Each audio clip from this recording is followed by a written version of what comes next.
privilegio estar en este lugar. De verdad que para mi esposo, el pastor Fernando Ramos, para mí es un privilegio estar en la hermosa nación de Venezuela. ¿Cuántos aquí estuvieron en la convención? Bueno, ¿cuántos recibieron? Bueno, fue tremendo banquete espiritual y sé que el Señor también tiene para nosotros hoy una tremenda palabra. Amén. Amén. Y bueno, yo le he puesto como nombre a este mensaje algo que el Señor ha estado ministrando en nuestro corazón en este tiempo, y es: algo milagroso va a pasar. Dile al que está a tu lado, así como cuando le cuentas algo muy emocionado, dile: algo milagroso va a pasar. ¿Ya le dijo? ¿Así emocionado? El Señor va a hacer algo milagroso. ¿Cuántos lo creen?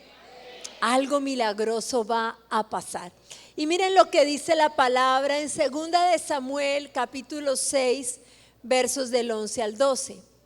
Dice: y estuvo el arca de Jehová en casa de Obed-edom geteo 3 meses. Y bendijo a Jehová a Obed-edom y a toda su casa. Fue dado aviso al rey diciendo: Jehová ha bendecido la casa de Obed-edom y todo lo que tiene, a causa del arca de Dios. Entonces David fue y llevó con alegría el arca de Dios de casa de Obed-edom a la ciudad de David. Acá nos cuenta la palabra la historia de Obed-edom, cómo este hombre trae el arca del Señor a su casa, llevan el arca del Señor a su casa, y pasa algo tremendo. En 3 meses viene bendición a toda su casa. ¿Cuántos quisieran que pase eso en su casa? Dice que en 3 meses que estuvo el arca vino tremenda bendición. Y dice: Jehová ha bendecido la casa de Obed-edom y todo lo que tiene. ¿Cuántos quieren esa bendición? Ha bendecido la casa de Obed-edom y todo lo que tiene a causa del arca de Dios. O sea, no fue porque sí, sino ¿por qué? Porque allí estaba el arca de Dios. Cuando la presencia de Dios llega a una casa, todo cambia. Cuando la presencia de Dios llega a una casa, ocurren milagros, ocurren cosas sobrenaturales. Cuando nosotros estábamos pequeños, pues más o menos teníamos como 10 años, 11 años con mis hermanos y mi hermanito menor más chiquito, mi papá se fue de la casa, no conocíamos al Señor y vivimos lo que viven tantas familias. Es un drama, es un dolor. Mi mamá lloraba, no teníamos provisión, no teníamos recursos, y era tanto como la angustia que sentíamos, el dolor que sentíamos, que nosotros, me acuerdo, dormíamos todos en la misma cama. Y no porque no tuviéramos las otras camas, sino porque nos sentíamos tan desprotegidos. O sea, para mí, que mi papá no estuviera en la casa era como que no estaba el que nos protegía, el que nos guardaba. Y mis hermanos igual, así que dormíamos todos en la misma cama. Mi mamá lloraba en la noche y fue un momento muy difícil que tuvimos que pasar. Pero en ese momento mi mamá toma la mejor decisión. Ella hubiera podido decir: bueno, voy a ver qué hago, me voy a conseguir otra persona, o me refugio, no sé, en el alcohol, o miro a ver, bueno, ¿qué puedo hacer para sacar adelante estos 3 muchachos? ¿Cómo salgo adelante? Y ella estaba muy dolida, lloraba, bueno, pero ella toma la mejor decisión, y es que ella le entrega su vida al Señor. Y ella trae el arca de Dios a nuestra casa. Trae el arca de Dios a nuestra casa. En nuestra casa, cuando ella entró en la iglesia, empezó a hacerse una célula. Todos los miércoles, recuerdo. Y era una célula tremenda, era una célula muy linda, venía una líder, predicaba. Y en mi casa faltaban muchas cosas, pero ¿saben qué no faltaba? La presencia del Señor. Y eso hizo la diferencia. Eso marcó la diferencia. Recuerdo que mi tarea todos los miércoles era ir a llamar a todos los vecinos para anunciarles que había célula. Yo me iba casa por casa para decirle que mi mamá manda a decir que no se le olvide que hoy tenemos grupo de oración, que tenemos célula. Y a la otra, que mi mamá manda a decir, esa célula creció tanto que al principio era, bueno, en mi casa no era muy bonita, no era muy llena de cosas, pero la arreglábamos. El día del aseo era el miércoles, arreglábamos esa casa porque era el arca, era la presencia del Señor en nuestra casa.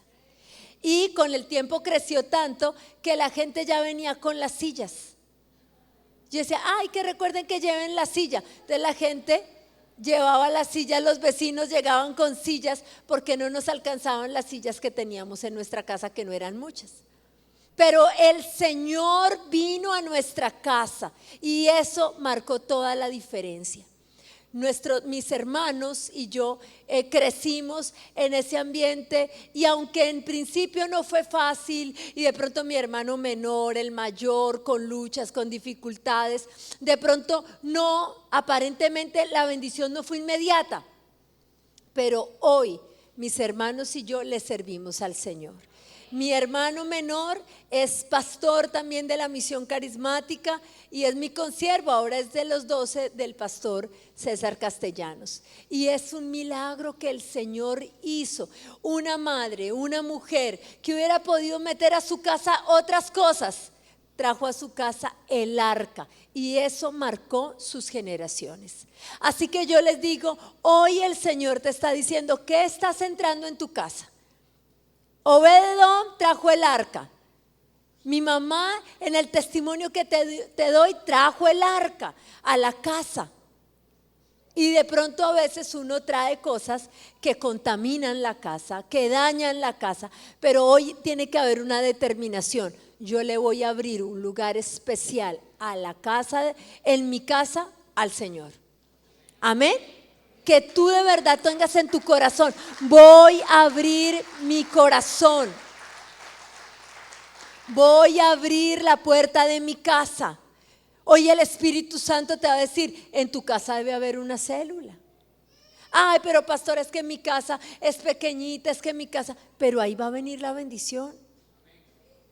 Ahí va a venir la gracia de Dios. O de pronto, bueno, en tu casa no puede por diferentes circunstancias, pero en tu casa tiene que venir el arca. Y tú debes decir, Señor, en estos 3 meses, en este tiempo, en esto que falta por terminar este año, yo voy a terminar con la bendición que había en la casa de Obed-edom. Amén. Ahora, ¿qué dice la palabra? Aquí habla de otro hombre que era Abinadab. Primera de Samuel 7, 1, 2 dice, vinieron los de Kiriat Yarim y llevaron el arca y la pusieron en casa de Abinadab. ¿En casa de quién? De Abinadab, situada en el collado. Santificaron a Eleazar su hijo para que la guardara. Dice, desde el día que llegó el arca de Kiriat Yarim, pasaron muchos días, 20 años, y toda la casa de Israel lamentaba en pos de Jehová. El arca también estuvo en la casa de Abinadab. ¿Qué pasó en la casa de Abinadab? ¿Qué pasó? Nada. Tremendo. ¿Cuántos meses estuvo el arca en la casa de Obed-edom? 3 meses. Y el Señor bendijo todo lo que él tenía. Bendijo su casa y todo lo que él tenía. ¿Cuántos quieren la bendición que hubo sobre Obed-edom? Pero dice la palabra que en la casa de Abinadab estuvo 20 años y no pasó nada. Entonces la pregunta que debemos hacernos, pero ¿cómo así? O sea, ¿no es por ir a la iglesia ya que tiene que pasar los milagros? De pronto aquí hay algunos que llevan 20 años viniendo a la iglesia, 15 años, 10 años, y aquí están sentados y no ha pasado nada. Que de pronto se acostumbraron, que de pronto en su corazón ya como que dijeron, ya esto es todo aquí, y se conformaron con lo que el Señor les había dado y no ha pasado nada. ¿Y saben por qué muchas veces no pasa nada?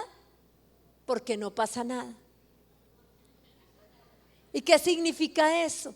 Que a veces cuando en mi corazón no pasa nada, no veo un reflejo de que pase algo en mi casa.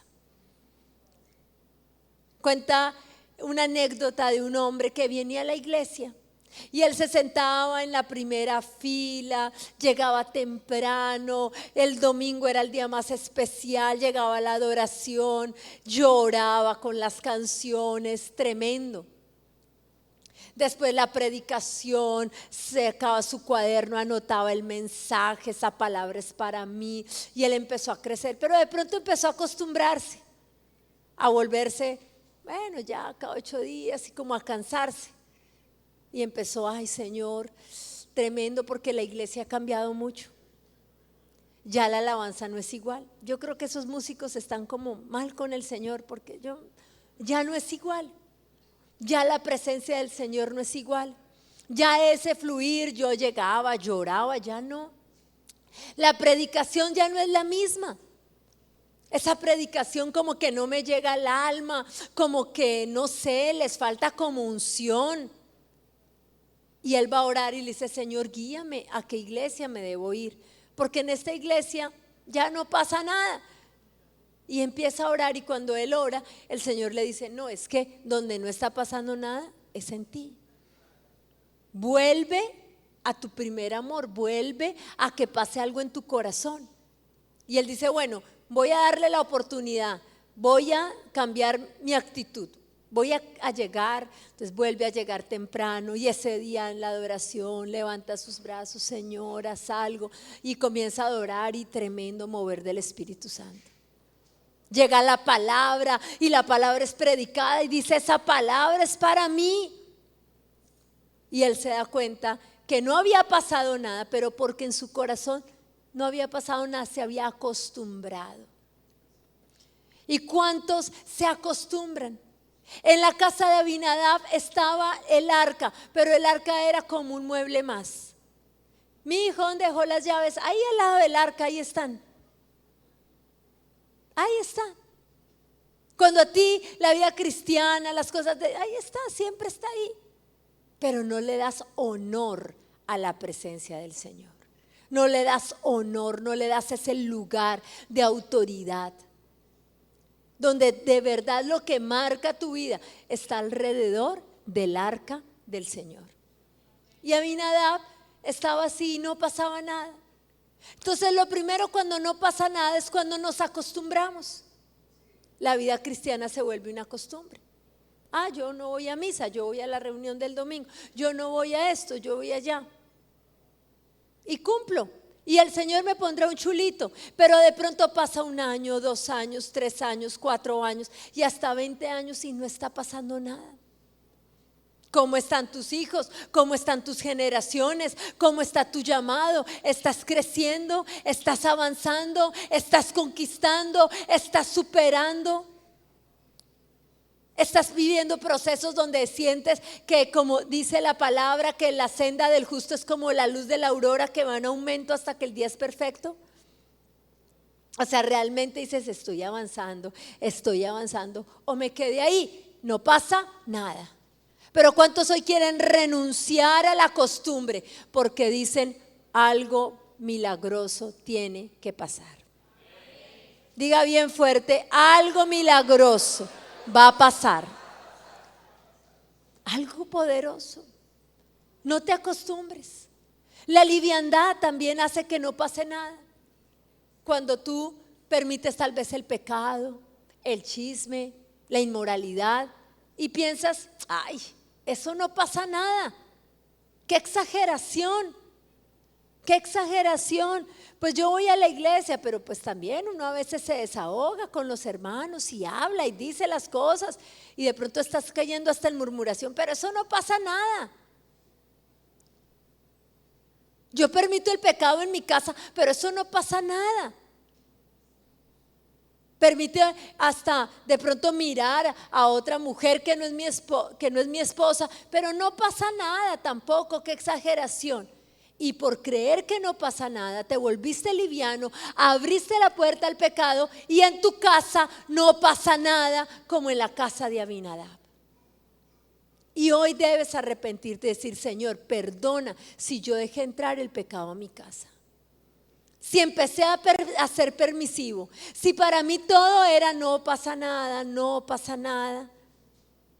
Y realmente en mi casa se quedó como una casa donde no pasaba nada, nada sobrenatural, nada milagroso, nada poderoso, nada que sorprendiera espiritualmente. Hay milagros, pero ¿cuántos saben que el Señor es un Dios de milagros y que Él hace cosas poderosas? ¿Será que el mismo Dios de Obed-Edom es nuestro Dios? Es el mismo Dios, ayer, hoy, siempre. Y Él tiene el poder de hacer algo sobrenatural. Amén. Ahora, ¿qué dice la palabra? Dale un fuerte aplauso al Señor.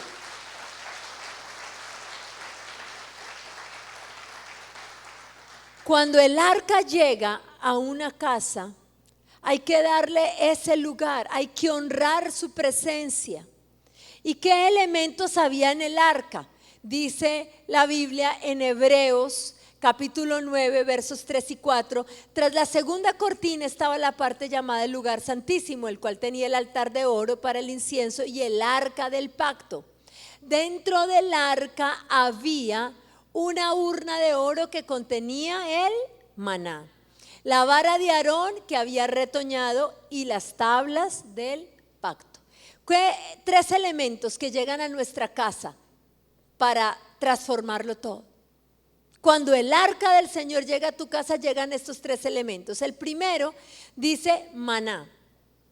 El primero era el maná, provisión del cielo. ¿Cuántos quieren tener provisión del cielo? Si necesitas sanidad, hoy levanta tu mano y di provisión del cielo.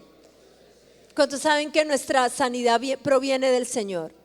Si necesitas recursos, provisión del cielo. Dilo bien fuerte. Si necesitas un milagro en cualquier área, hoy vas a mirar al cielo y vas a decirle: Señor, provisión del cielo. Provisión del cielo. Eso significaba maná. El Señor les dijo: van a guardar esa porción de maná para recordatorio de sus futuras generaciones. ¿Y qué quería el Señor que recordaran? Que su provisión durante 40 años en el desierto había sido del Señor. Y que aunque estaban en un desierto, nunca les había faltado provisión, porque su provisión venía del cielo. A veces nosotros perdemos eso. Por eso el Señor dice: esto es un recordatorio. Cuando nosotros creemos que nuestra provisión viene de alguien, nos amargamos. Le exigimos: pero es que mi esposo, pero es que esto, si las circunstancias fueran distintas, es que esto, y empezamos a presionar, y el líder, y el otro, y el gobierno, y esto. Y hoy tú tienes que decir: Señor, yo hoy quiero volverme a poner en el lugar correcto. Mi provisión viene del cielo. Cuando nosotros nos casamos con mi esposo, él ganaba 300,000 pesos. No sé cómo se traduce ahorita acá, pero 300,000 no era mucho. Pues tanto así que nosotros pagábamos por un apartamento pequeño donde entramos a vivir, recién nos casamos, pagábamos 270,000 pesos, porque era de un tío y me lo dejó barato. Entonces pagábamos 270,000 y nos quedaban 30,000 del diezmo. Esa era toda nuestra provisión cada mes. Y el Señor nos llevó a depender de Él. Nosotros todo lo que anhelábamos era cada día: Señor, necesitamos pagar la luz, necesitamos pagar los servicios, necesitamos, Señor, ¿qué necesitábamos? Levante su voz y diga: provisión del cielo. De verdad, aprendimos a depender del Señor. Y yo siempre le digo a mi esposo: mi amor, nosotros literalmente comimos maná. Literalmente, porque dice la palabra que el maná era como que venía, que parecía, a ver, se los voy a leer. Dice, venía una cosa menuda, redonda, menuda como una escarcha sobre la tierra. ¿Sí? Eran como unas hojuelitas, yo me imagino como un cereal. Pero nosotros literalmente comíamos como ese maná. Porque ¿saben cuál era nuestro mercado? Como nosotros apenas teníamos lo del arriendo y lo del diezmo, nosotros pedíamos todos los días provisión. Nuestro mercado era una bolsita de harina de trigo y aceite y tank, ¿sí? El refresco. Ese era nuestro mercado cuando recién nos casamos. ¿Y cuántos han comido arepuelas de harina de trigo? ¿Sí? ¿Se han comido? Yo se las recomiendo, son deliciosas, a mí me encantan. Las hacíamos con agua, a veces con leche, pero son más ricas en agua porque quedan tostaditas. Ahí les doy el secreto. Yo soy experta en arepuelas de harina de trigo.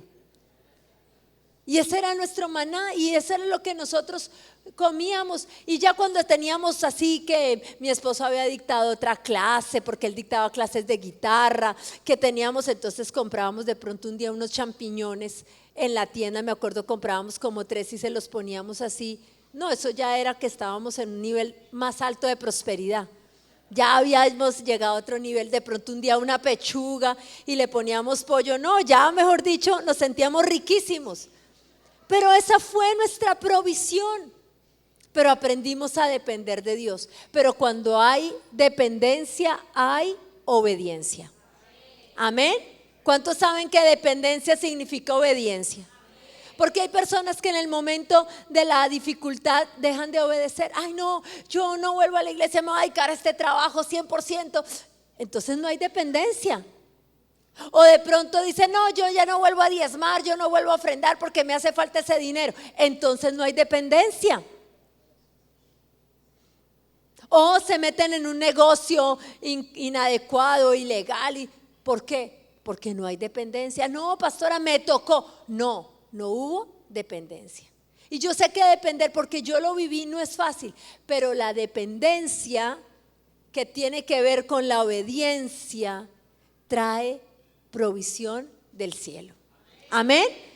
Y Dios te va a sorprender. Ahora, miren lo que dice acá, que me encanta. Dice que cuando ellos vieron que caía esta cosa menuda, redonda sobre la faz de la tierra, ellos se decían unos a otros, se miraban y decían, ¿qué es esto? Porque no sabían qué era. Entonces Moisés les dijo, es el pan que Jehová os da para comer. Ellos miraban el maná, lo recogían y se miraban y decían, ¿qué es esto? O sea, ¿qué maná significa qué es esto? Como ellos se levantan y dicen, pero ¿qué es esto? ¿Qué es esto? Así se quedó el nombre, que significa en hebreo es maná.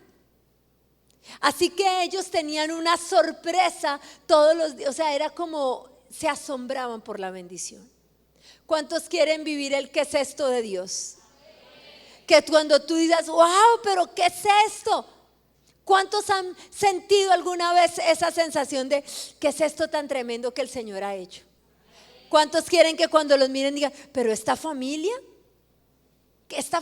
no que estaba en discordia, en pelea, y ahora miren, tremenda familia sirviéndole al Señor, esos hijos consagrados, ¿qué es esto? Y esta persona luego que no podía caminar y yo la veo caminando perfecto, ¿qué es esto? Un milagro. Que cuando nos miremos los unos a los otros podamos decir, ¿qué es esto tan tremendo que Dios ha hecho? Cuando nosotros nos íbamos a casar con Fernando, no teníamos los recursos, pero estábamos seguros que era el tiempo y el momento. Y estábamos, me acuerdo, en un evento en el Palacio de los Deportes, en un lugar especial. Y mi suegrita nos había regalado 200,000 pesos.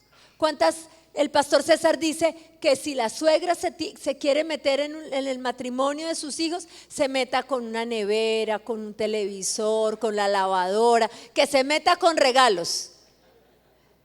Gracias a Dios así se metió mi suegrita. Mire, yo les voy a dar 200,000 pesos. Y nosotros felices con nuestros 200,000, no, qué bendición. ¿Será que esto sí nos alcanza? O sea, era menos que el sueldo, pero ¿será que esto sí nos alcanza para los 2 vestidos, la torta, la comida, el alquiler del lugar, la luna de miel? Obviamente no, pero era como lo primero que teníamos. Ay, Señor. Y ese día el pastor César predica y dice, si tú edificas la casa de Dios, Él va a edificar tu casa. Pero nosotros tuvimos la convicción, vamos a edificar la casa del Señor y Él nos va a edificar casa. Y dimos esa ofrenda. Ay, que mi suegrita no se entere que lo único que teníamos lo dimos acá en la ofrenda. La dimos con alegría, salimos y mi esposo me mira y bueno, ahora otra vez cero. Salimos al parqueadero.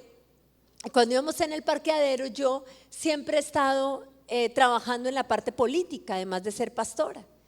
Y cuando yo había ayudado a un señor de la iglesia que era candidato en algo y yo le había ayudado, era muy joven, pero yo me involucraba siempre al lado de mi pastora, de ese proceso, de ese desafío de bendecir nuestra nación. Y yo le había ayudado a él y pasaron 4 años y me lo encuentro ahí en el parqueadero. Eso creía yo que me lo había encontrado y él me busca y me dice, Clarita, ¿y que te vas a casar? Sí, ay, bueno, felicitaciones, muchas gracias. Me dijo, mira, es que yo quería decirte algo, tú hace 4 años me ayudaste mucho en la campaña y yo no tuve la oportunidad de agradecerte, pero ahora que me enteré que te vas a casar, yo te quiero dar una ofrenda y me dio $1,000,000 ese día. ¿Qué cree que dijimos con mi esposo? ¿Qué es esto? Dele un fuerte aplauso al que trae provisión del cielo.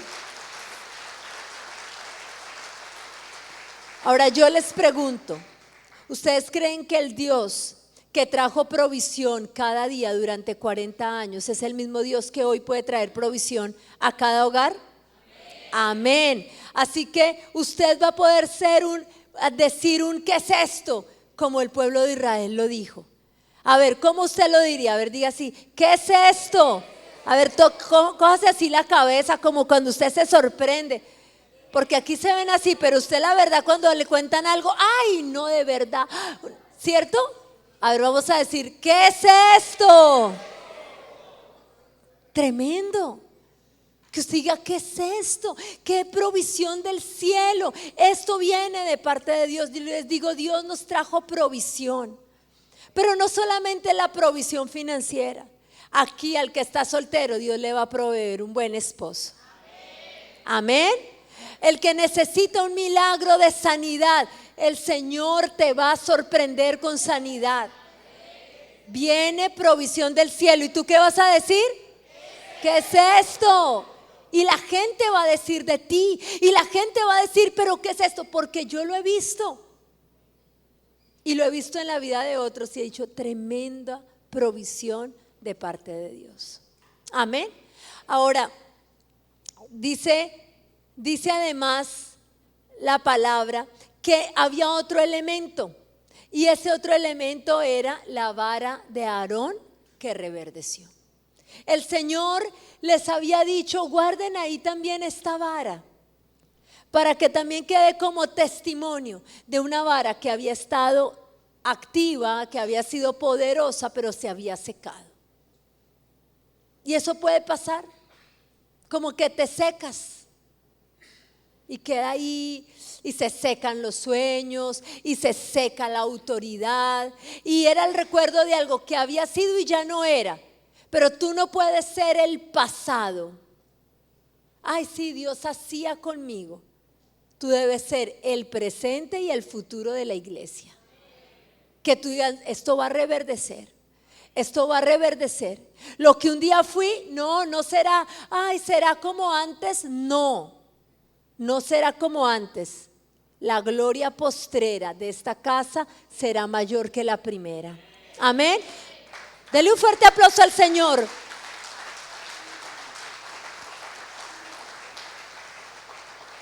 Ayer o en estos días de la convención que yo estaba caminando por las escaleritas que llevaban al lugar, el Señor ponía esa palabra en mi corazón. Me decía, aquí hay muchos líderes, pastores, personas de la iglesia que vieron un resplandor ministerial en el país, en su ministerio, y que lo vieron, y como vieron el esplendor, después ven como si se opacara ese esplendor y no pueden creer que pueda llegar a ser más grande que eso. Yo iba así caminando y el Señor me hablaba y me decía, pero la gloria postrera de esta casa será mayor que la primera. Diles eso. Y se me había pasado decirlo, pero hoy lo proclamo aquí en la iglesia. La gloria postrera de la iglesia en Venezuela será mayor que la primera. Amén. Denle un aplauso al Señor. Acá el pastor Moisés, la pastora Norca, los pastores de aquí de la iglesia. Si habían visto esplendor, no piensen, ay, eso fue antes. No, eso fue maravilloso. En Venezuela, en la iglesia, en la casa. Pero la gloria postrera de esta casa será mayor que la primera. En 20 años no pasó nada en la casa de Abinadab. Y es como que se cierra un ciclo, 20 años. Pero en los próximos 3 meses, para terminar este año, se van a preparar, van a ver algo sobrenatural. Y comienza el otro año también con bendiciones. Viene la gloria postrera para la iglesia en Venezuela y para esta nación.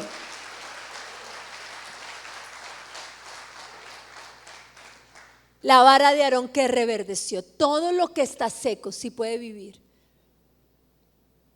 El mundo nos dice, no, eso ya se secó. No, ese hijo, ya ni te preocupes por él. No, ese hogar, eso no hay nada que hacer. No, esa célula, no, eso ya no. Tu llamado, no, eso era antes. Tu ministerio, no. Tú soñabas con ir a las naciones, no, eso era antes, eso ya no. Confórmate. Pero el Señor tiene el poder de resucitar. Esa vara estaba seca, pero cuando fue puesta delante del Señor, Él quiso mostrar, este Aarón es el que yo escogí. Y aquí el Señor dice, este Moisés es el que yo escogí. Esta iglesia es la que yo escogí. Y va a reverdecer. Y todo lo seco en tu casa va a volver a vivir. Amén.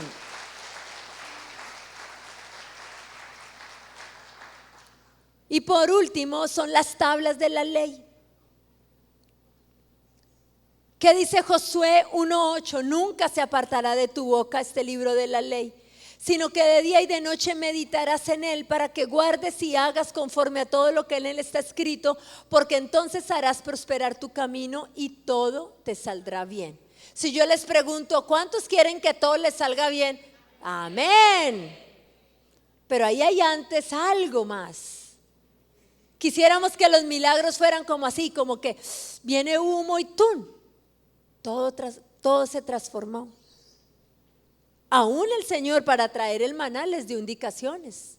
Les dijo, lo van a recoger cada día, no lo pueden almacenar. O sea, siempre el Señor nos guía. Y les dijo, tienen que tener las tablas de la ley, que es la palabra. Y lo primero que dice, nunca se apartará de tu ¿qué? Boca.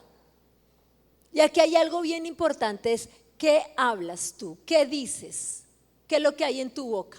A veces las mujeres tenemos como una tendencia a decir cosas y sin darnos cuenta podemos estar no teniendo la palabra de Dios en la boca, sino maldiciones en la boca. Y mi esposo me hacía caer en cuenta de eso hace algún tiempo y yo de verdad como que fui confrontada. Porque soy pastora, hablo con la palabra, predico, pero me gustaba que mi casa estuviera siempre en orden. Entonces mis hijos, pero ¿por qué es desordenado? ¿Pero por qué esto? Y me decía, mi amor, ¿qué es maldecir? Y yo, uno que se imagina de maldecir, maldito a tal cosa. Y él me decía, no, maldecir es decir mal, maldecir, hablar mal. Y tú no puedes hablar mal, tienes que bendecir porque eso trae a la casa, trae contaminación. ¿Cómo se habla en tu casa? ¿De qué se habla en tu casa? ¿Qué música se escucha en tu casa? ¿Qué películas se ven en tu casa? ¿Qué entra a través del internet a tu casa? Y no es que uno se vuelva religioso y, ay, se me cayó esto, gloria a Dios, no. ¿Cierto? Pero es cómo hablas. ¿Estás hablando de la manera correcta? Y dice la Biblia, no, nunca se apartará de tu boca este libro de la ley. Bendice tu fruto, bendice tus hijos, bendice tu casa. Y que en tu casa esté siempre la palabra del Señor. No abierta la Biblia en la puerta, ya ahí está. No, dice en la boca. Pero además dice no solamente en la boca, sino que dice, sino que de día y de noche meditarás en él. ¿Saben qué hace que todo nos salga bien? Que tú medites de día y de noche en la palabra. ¿Estás meditando de día y de noche en la palabra? ¿O le estás dando más tiempo a otras cosas y estás perdiendo tu tiempo y estás dejando de meditar en la palabra de día y de noche? Medita en la palabra de día y de noche. Ahí vas a encontrar dirección, vas a encontrar aliento, vas a encontrar vida. El mismo Señor dijo: yo soy el pan que descendió del cielo. Y en estos días que yo estaba estudiando esa palabra, pensaba que el maná venía cada día, ¿cierto? Y ellos lo debían recoger. Pero Jesús dice: yo soy el maná que descendió del cielo. Yo soy el pan que descendió del cielo. Y la oración que Jesús enseñó a hacer: danos hoy el pan de cada día. ¿Cada cuánto debes buscar al Señor? Cada día.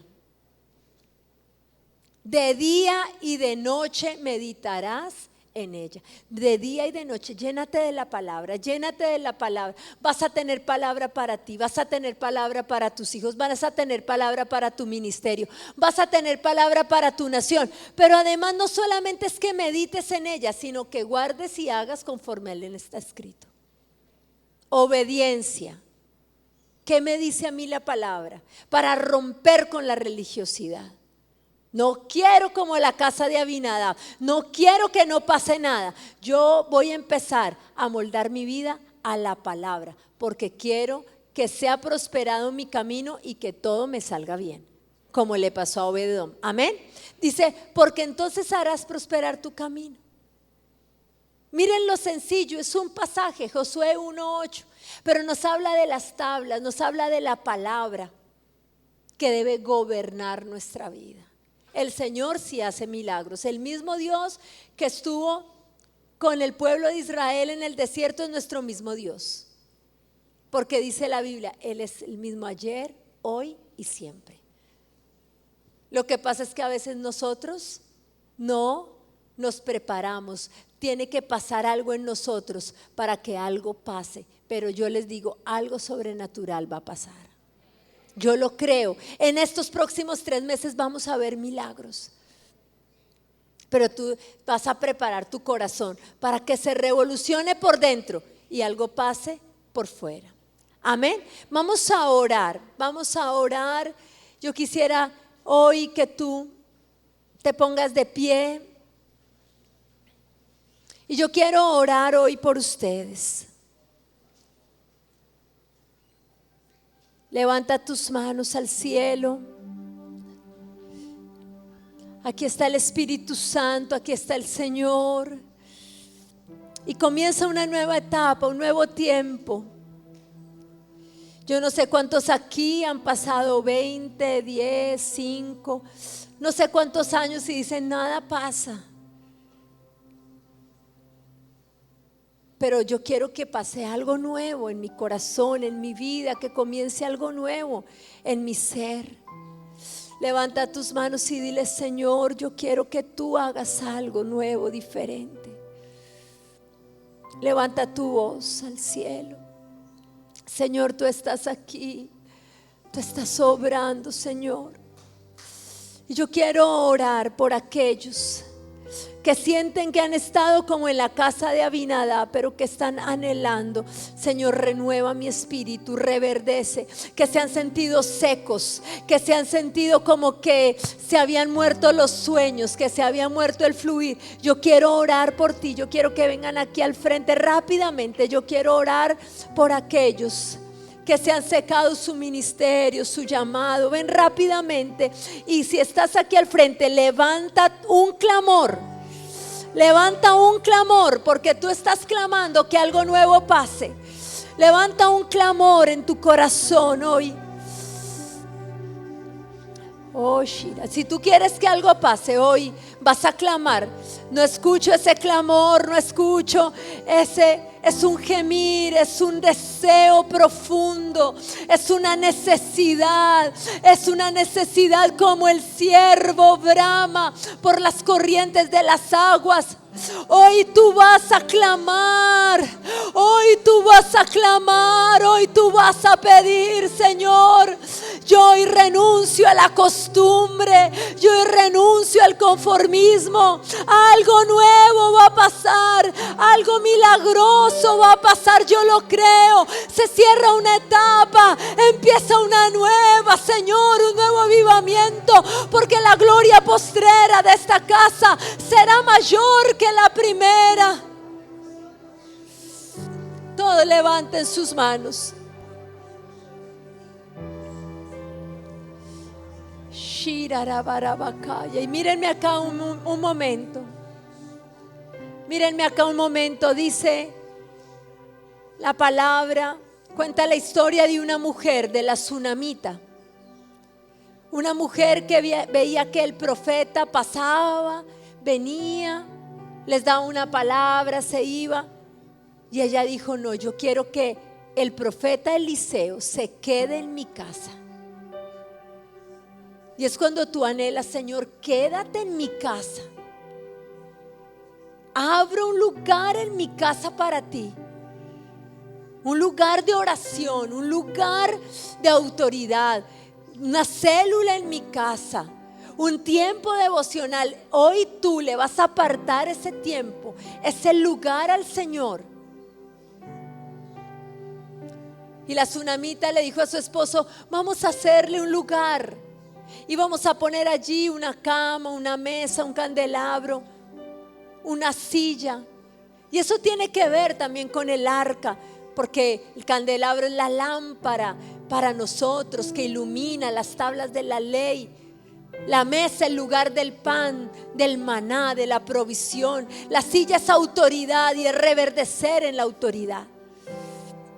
Y ella dijo: vamos a traer al profeta que se quede en mi casa.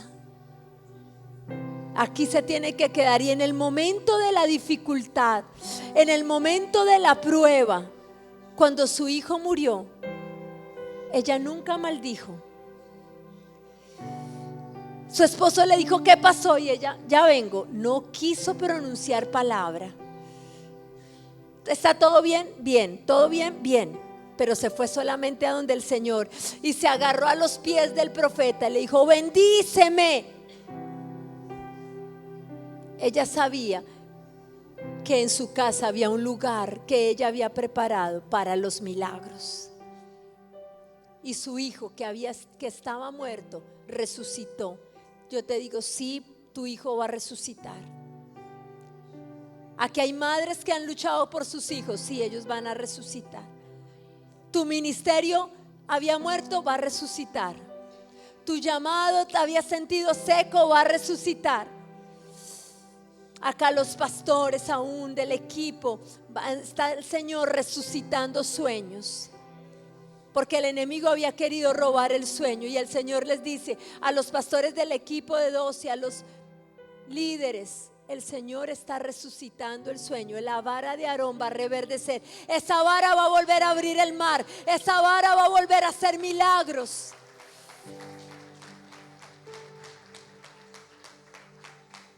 Y hoy levanta tus manos. Todos levanten sus manos y dile: Señor, quédate en mi casa. Quédate en mi casa. Yo abro un lugar especial para ti, Señor. Un lugar especial. Yo te necesito. Yo te necesito. Yo te necesito. Oh, Señor, ven a mi casa, Señor, como viniste a la casa de Obed-edom. Señor, hoy yo abro un lugar en mi corazón para ti, un lugar donde tú te glorifiques.